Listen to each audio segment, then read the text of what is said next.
Welcome to week 2. I started this week with a lot of hope and a very specific plan. I wanted to be more proactive in the unit, stay on top of my 10K training, and keep my routines tight. There's something so grounding about the morning ritual before a shift. It's the calm before the storm.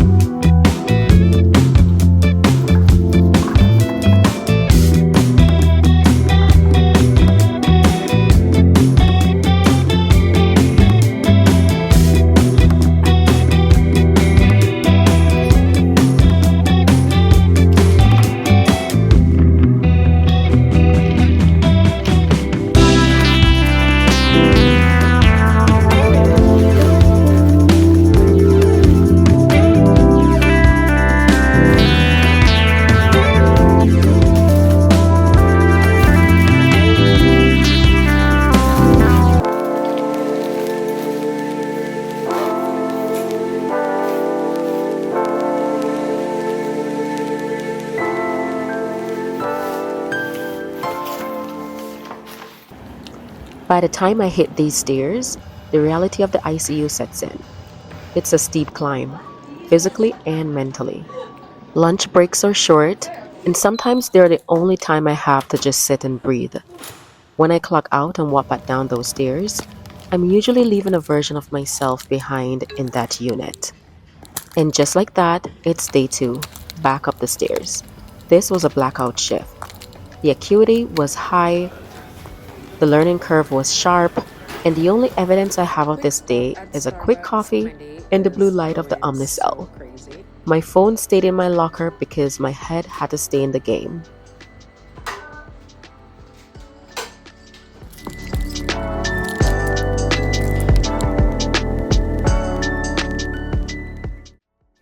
I came home to a house that felt as cluttered as my mind. When you're transitioning into a high-stress role like the ICU, you crave order.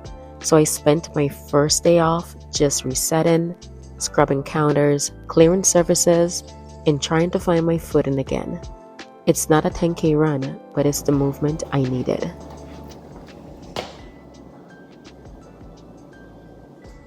Let's reheat this coffee and clean this space.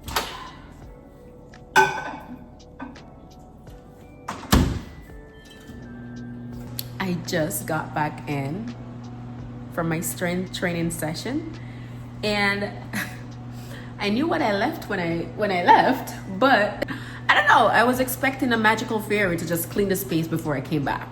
I don't know. A girl can dream, okay? So, since that didn't happen, let's clean up. This is too much work.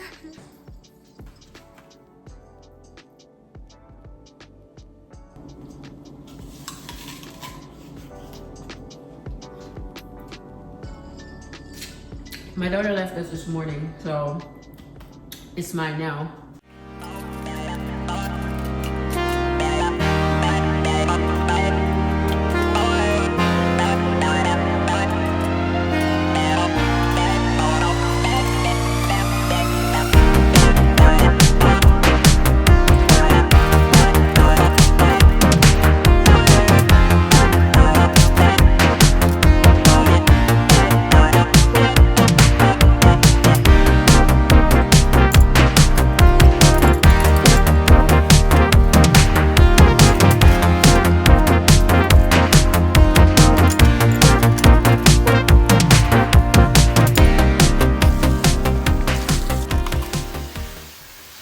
I know watching someone clean for a few minutes might seem simple, but after a week where I felt like I had no control at work or with the school emergency, I needed this.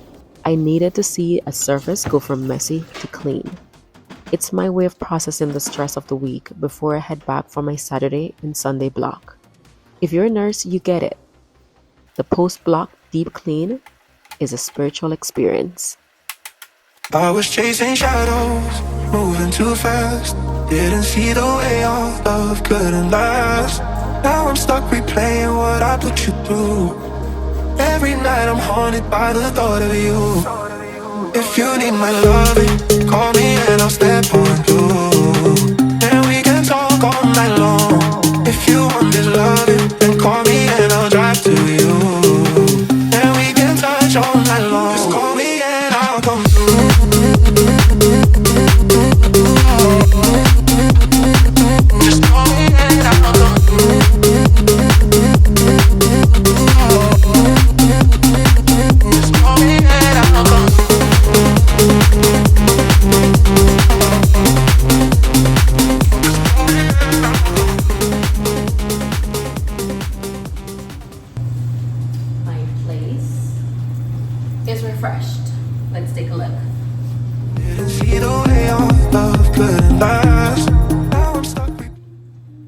It's amazing what a clean counter and a little bit of movement can do for your soul. This dance, this is the feeling of finally finding my footing again. I'm not 100% yet, but I'm a lot closer than I was on Wednesday. So that was my week 2. To be completely honest, I almost didn't even pick up the camera today. I felt that creator guilt where I thought to myself, if I didn't run the miles or I didn't have the perfect clinical week, then what am I even showing them? But then I realized that the perfect version of this transition isn't the real one. The real version is being an ICU nurse, a mom, a human, all at the same time. It's leaving work early for an emergency. It's hitting a mental block and needing to clean your house for 3 hours just to feel like you can breathe again. Today at the YMCA, I didn't break any records. I didn't even film it, but I showed up. And sometimes in this season of life, showing up is the win. I'm learning that I have to give myself the same grace that I give my patients. So I head back into the unit for my Saturday and Sunday block. I'm nervous, I'm tired, but I'm ready to try again. So thank you for being here for the messy parts and not just the highlights. If you're going through a transition of your own, whether it's a new job or just a hard season of your life, leave a comment below.